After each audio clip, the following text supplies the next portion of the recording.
Bəzən elə düşünülür ki, Aşura günü İmam Hüseynin məzlumcasına məğlub olduğu bir gündür. Halbuki, İslam ideologiyasına əsasən İmam Hüseyn əleyhissalamın səhabələri ilə birlikdə şəhid olması, qadın və uşaqlarının əsir düşməsi, bütün əmlakının düşmən tərəfindən qarətə məruz qalması məğlubiyyət demək deyil. İslama görə məğlubiyyət insanın hədəfinə, məqsədinə və qarşısına qoyduğu səhih ideyaya yetişə bilməməsidir. Halbuki İmam Hüseynin cinayət və fəsada bulaşmış xilafətə qarşı üsyanı İslamı dirçəltmək, müsəlmanları qəflətdən oyatmaq, haqqı batildən ayırmaq və dinimizin ən önəmli göstərişi olan əmr biməruf və nəhy əz münkər prinsipinə əməl etmək olmuşdur. Şübhəsiz ki, o həzrət tarixdə misli görünməmiş əziyyət və müsibətlərə qatlansa da, öz hədəfinə çatmağı bacardı. Bununla da istədiyi qələbəni əldə etməyə nail oldu. Müsəlmanların İmam Hüseynə matəm tutub ağlaması isə o həzrətə və yaxınlarına olan zülm və işgəncələrə xatirdir. Sözsüz ki, bu matəmlər həmişə davam edəcək. Necə ki, müqəddəs Peyğəmbərimiz Muhammed sallallahu aleyhi və alihi və səlləm buyurmuşdur. Doğrudan da Hüseynin şəhadəti möminlərin qəlbində elə bir hərarət yaradacaq ki, o hərarət heç bir zaman soymayacaqdır.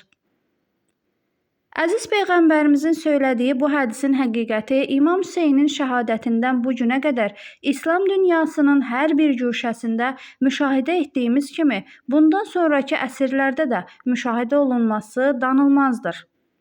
İmam Hüseyn əleyhissalamın Muaviyyənin ölümündən sonra Yezidin hökumətinə qarşı qiyama qalxmasının 3 əsas amili var idi. 1. Yezidin imamdan beyyət tələb etməsi. İmam Hüseyn əleyhissalam Muaviyyənin cinayətlərini və məkirli fəndlərini xalqa açıqlasa da, Muaviyyə öz məsləhətinə görə imamı öz qarşısında toxunulmaz bir mövqe sanırdı. Muaviyyə bu səyasətini ömrünün axırınacan davam etdirdi. Nəhayət, hicrətin 60-cı ilində Muaviyyə ölərək cəhənnəmə vasil olur. Muaviyyə öldükdən sonra onun oğlu Yezid hakimiyyət başına gəlir.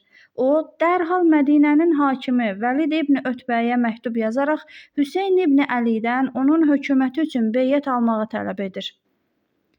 O zaman ərəblər hakimiyyət, qiyam və bu kimi mühüm işlərində cəmaatdan və xüsusilə də tayfa başçılarından onların işlərinə razılıq vermələrini tələb edirdilər.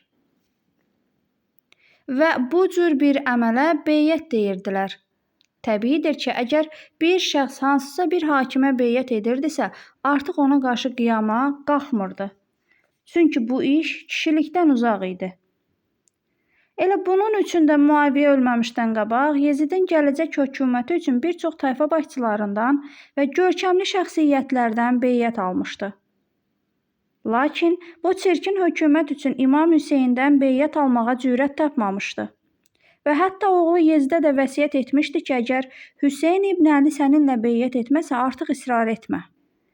Yezid isə hakimiyyətə gəldikdən sonra atasının vəsiyyətinə qulaq asmayıb, Mədinənin hakimindən, imamdan beyyət almağı tələb etdi.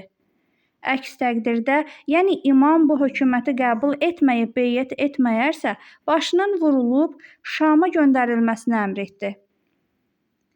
Mədinənin hakimi imamı yanına çağırtdırıb, ondan Yezidin hakimiyyətini qəbul etmək üçün beyyət istədi. İmam isə bu işə rədd cavabı verərək Yezidin müsəlmanlara xəlifə olmasını İslamın Fatihəsi adlandırırdı və sonda bu hökumətə qarşı qiyama qalxdı. İmam Hüseynin məhz Yezidə qarşı olan qiyamına gəldikdə isə imam bu qiyamın səbəbini belə açıqlayır. Mən nübüvvət evindən və imamət ocağındanam. Mənə mələklər və ilahi rəhməti nazil olur. Allah bizim ailənin vasitəsilə fəth edib və bizim istəyimizlə tamamlayır. Yezid isə fasiq, şərabxor, cinayətkar və qatildir. Yezid açıq-aşkar şəkildə istədiyi bütün çirkin əməlləri etməkdən çəkinmir. Mənim kimi bir şəxs heç vaxt onun kimisi ilə beyyət etməz. Göründüyü kimi İmam Hüseynin Yezidi müsəlmanların xəlifəsi kimi qəbul etməyib, ona qarşı qiyam etməsinin səbəbi Yezidin İslam hakiminə layiq olmayan işlərə aşkar şəkildə əməl etməsi olmuşdur. Tarixdə yazılanlara əsasən Yezid səfeh, sarsaq və xudbin olmuşdur. O şərab içir, zina edir və gününü it və meymun oynatmaqla keçirirdi. Günahsız insanları çox asanlıqla qətlə yetirirdi və o bütün bu çirkin işlərini xalqın gözü önündə yerinə yetirirdi.